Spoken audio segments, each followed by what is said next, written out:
So hopefully you can all see that. So as Helen was saying, this is about progression, how we use it in our question sets, and also randomization, which we see it in certain question sets that we do as well. So the first type of thing we're going to look at is how does this sometimes become a bit of an issue.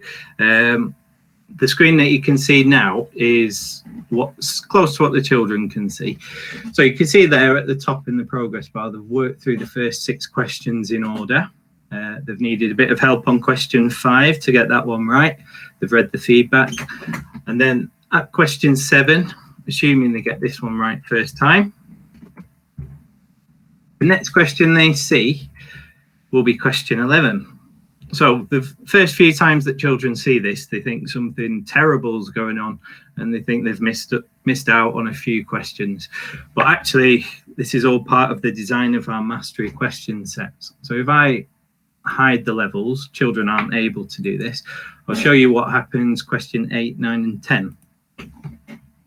So question 8 looks very similar to question 7. It's what we call a buffer question. So for those children that are struggling a little bit, within a level, they might need a few extra questions that are supported or that are of the same level before they're progressed on to some harder questions. So I'm going to come out of this view now and show you the preview mode for question set. And you can see up here, the very top right hand corner, it's tiny and very easy to miss, but this is information that you need to know what that question set's going to do, and it helps to prepare the children as well. It's all fully adaptable, which I'll talk about later. So you see here, it says progress 7. So what that means simply is that after 7 questions of this level, the children are going to be moved on to whatever is in level 2. So you can see, this is the one that we've just been doing. So the first 7 questions build up nicely, getting gradually harder. If they get them all right, they don't need to do any more in that level. They're ready to move on to fluency in this particular question set. So they won't see questions 8, 9, 10. If, however, they were to get a few of these wrong and not self-correct them, not get them right, then they see the extra questions with the extra support. In level 2 of this question set, we've removed a lot of that support. They're moving on to fluency now, and you can see this little icon that's like an arrowhead. That shows that navigation's on. And again, we've got progression 7. So they're going to answer 7 of these questions correctly too. Again, they gradually build and get harder. The hardest one is generally question 17. And then 18, 19, 20 get a little simpler in case they need that extra little bit of confidence or a little bit more support. So once I've answered those 7 questions, then they move on to the next level. So in our maths mastery question sets, that's the pattern for both of the first 2 levels in all of our mastery sets. It does vary between different subjects, so that's why it's a really good idea to keep a look on the progress little number as well. So level 3, we have reasoning. It says progress 5 now, and if you look, we've only got 5 questions. So that means the children have to get them all right. They won't be able to move on until they've got those 5 questions right. We do that because we don't want them to skip or miss anything really important. And especially in maths with reasoning, problem solving, we really want them to think and be exposed to those questions. So once they've got those 5 right, they'll then progress on. So that's the progression model. So like I was saying, that's what it looks like for maths in the majority of our question sets at the moment. And there are examples in English and science as well. So what does that look like on the results matrix? I'll just quickly show you a sample here of a whole class using a progressive model. So you can see level 1 here, this particular class, questions 8, 9 and 10 are buffer questions. They've not had to use them because they've either got them all right, like pupil 3, or they've read the feedback and they've self-corrected. So that's brilliant. They've all managed to get up to level 2 without having the extra questions. Level 2 is a bit of a different story. Now we're getting on to fluency. We see here there's a selection of children that have not quite grasped this concept yet. So they've had some extra questions, some extra practice, because if they moved on to reasoning at that stage, they wouldn't quite be ready for it. So we've got some extra practice questions there at the same level as level 2. So once they've got the 7 questions right, then they move on to reasoning, and if they manage to get all those right, onto problem solving as well. So that's what the results looks like, and that's one way that we structure our question sets and one of the ways that we use progression. The other way that's becoming more common is to use randomization. So we've used this in times tables for quite a while, but we're using it with more and more practice sets now. So here's an example again, what the children will see. They've got the progress bar at the top. They can see they've been jumping around. Initially, they might be a bit worried by this. So again, you might just have to explain that to them. So 10 times 1, don't shout out the answer. We've got it right. So you can see we've now gone back to question 5. Got that one right. There is instant feedback if children were to get it wrong. And then what's happened then, it's jumped up all the way up to question 22, and suddenly there's no image support anymore. Okay, so these questions that we answered earlier, they have a little bit of image support. And then when they've answered a specified number of questions correctly, that's when they move on, the support's withdrawn automatically so that they can progress on their learning. So for this particular one, the 10 times table, progression top right corner is set at 5. And you can see there, it's got the little icon. If you hover over it, it does say it, but it's very easy to miss. See the arrows crossing over. That means that this set is, that level is on randomized. So we'll see them in any order. And for this question set, they only need to get 5 of the first level correct before we move them on to fluency, because we think we want to get them up to that fluency stage as soon as they're ready. So they'll answer 5 of those correctly in this particular one. And then on fluency, where we want the bulk of their work to be, we've set progression at 10. This is all customizable, and I'll show you how to change these later on. If you want them to do the whole lot, or if you don't want them to do the understanding, it's all customizable. So I'll show you that in a second. So what does that look like for the result matrix? Well, as you would expect, a bit all over the place, but if you've used these before, you'll know exactly what to look for. But it does illustrate how pupil 20 is a good example here. So you needed to get 10 correct. So pupil 20 managed to get onto level 2, and in fact have a go at all of level 2, but not get so many right in level 2.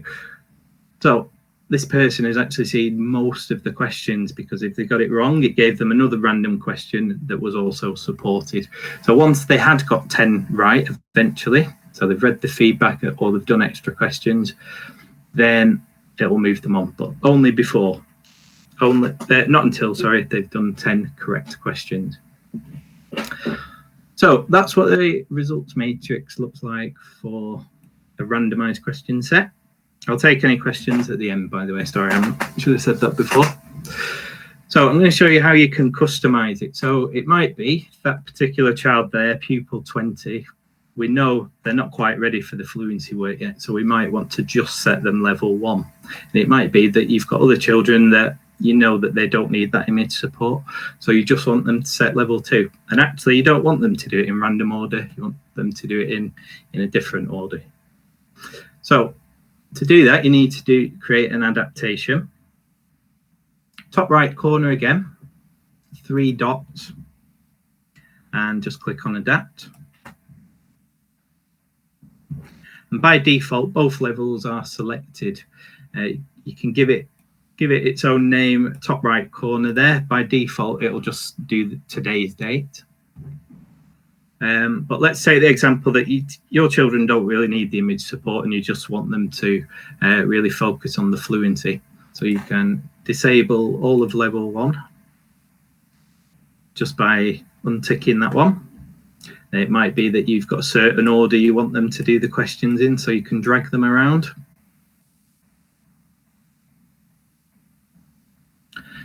Click save. And then this is where you can set your options for progression. So we set it at 10 out of 13. You might be feeling You might be feeling like you want them to do all the questions, so you just change it to progress after 13. And you might want them, instead of it being randomized, you might have a certain order that you set on the previous screen, and you want them to work through it in that order.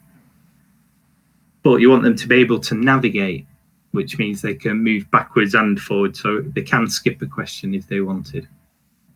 So when you're happy with all that, click Save. And just underneath there, you've got your adaptation. The image support's been removed and it's in the order that you've put it in. And then you just press Start in the normal way. So you could have 3 different versions of the same set going if you wanted to. Some randomized, some not, different levels. That's completely up to you, and it's very simple to do. So all these questions, if they're practice or if they're mastery, they come with instant feedback, picks up on misconceptions. So the children get through it as long as they're reading the feedback. They get through it. So looked mostly at maths so far. I'm just going to quickly show you English. So English varies a little bit more, so it's really important to keep an eye on the progress numbers up at the top right corner. So this one here is a revision of grammar and terminology. So you can see we've got the arrows there to show it's randomized, crossing over arrows. For this particular one, children need to do 15 out of 20 questions, because this is a revision one, so it's randomized, out of sequence, recall. Oh, sorry, that one's 15 out of 15. And then we've got other ones as well. So the expand noun phrases, this is kind of a mastery model. So this one's progressing at 7. But this time navigation's on, so the children can skip a question if they like, but they still have to answer 7 questions before they'll move on to the next level. So here we go. In English as well, we've got a few buffer questions at 8, 9, and 10 before they progress on. So like I say, that does vary across the different subjects, but generally that's how we set progression and randomization and the reasons for it. But as you've seen, if you want to use it in another way, it's very, very easy to do that as well. So I'm going to ask if anyone's got any questions. I'm happy to answer them, or if you want me to show you how to do anything else, happy to do that as well. Or you can email the email address that Gillian's just put in the chat. Fantastic. Thank you, Daryl. That was great. I don't think we've had any questions unless Gillian can correct me. Oh, actually, one question. Can you randomise and navigate at the same time? That's a good question, Helen. No, you can't do both at the same time. But if randomisation is on, if they can press next, and it'll throw them the next random question anyway. So they can skip if you like. That's fantastic. Thanks, Daryl. Daryl, can I ask a question? Yes. Yep. I've had a situation where it's been on progression, but instead of using the next button to progress, the children have chosen the question number at the top. And yeah, that's another way that children can do it. Yeah, so I'll just try and show that on the screen now. Okay, thanks. Was that for a random one? Sorry, no, it was for a progression one, but then they did all 10 questions. Oh, that's interesting. Because they selected the number at the top rather than the next button, and I wondered if that was something that. It's possible if they want to. That's interesting. Yeah. But so if they press answer, as soon as they press answer, the system knows that they've got that question right, and that's when it will move them on then to level 2 automatically. As soon as it knows they've got 7 right. Yeah. Okay. Thanks, Gary. No worries. That's fine. Okay. Does anybody else have any questions? Have a look. Oh, here we go. Just a question popped up. Julia is asking, I'm just wondering, how do you still use it in lessons or on iPads or intervention, etc.?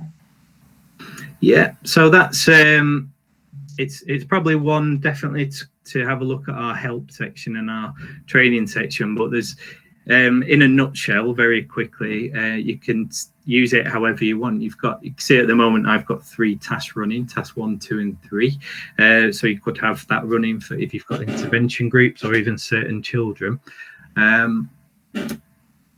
So yeah, you can use it in a whole range of different ways, really. And like I say, you can adapt it for those certain groups or for certain children as well. And they don't have to be all the same subject. You can have different tasks running different subjects as well. But if you want to stay at the end, I can show you that in more detail. I'm happy to do that.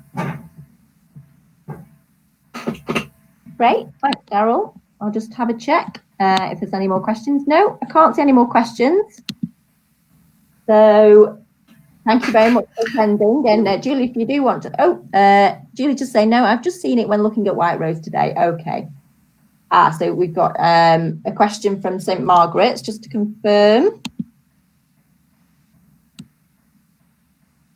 What were you going to say then? Sorry, St. Margaret's. Oh, your TA shared the message earlier. Okay. Yeah, so if you want to stay on after we finish the session, then that would be great, and we can answer your questions then. Oh, he's still writing it. I do apologise. Sorry. Hang on. Here we go. Right, we'll just hang on for this question. Yeah, you certainly can review the answers. Okay. So yeah, just coming back to this matrix here. So yeah, I didn't really go into it on today's session, but it's really powerful. The amount of information you can get from this is superb. So I've anonymized all these names, but if you say pupil 10 really struggled on question 15, let's have a click and see what's going on. So I can unhide all this person's answers for this question, and you can see along there, those are the 11 different responses that they've put in. So you can see what misconceptions they're having, and that would be a point. Hopefully before they got to 11 attempts wrong, you'd be in there, because you can monitor it in real time on the iPad, and hopefully you could be straight over there and helping unpick that a little bit more. But again, I'm happy to show you that afterwards. But really powerful data analysis possible there. Thanks. Sorry about that. The person from St. Margaret's, I was going too fast, and they were worried because they were trying to type so fast they couldn't get the question out in time. Sorry about that. Okay, are there any more questions before we finish? No, I don't think there's anything else coming up. No. Okay, so thank you very much for coming.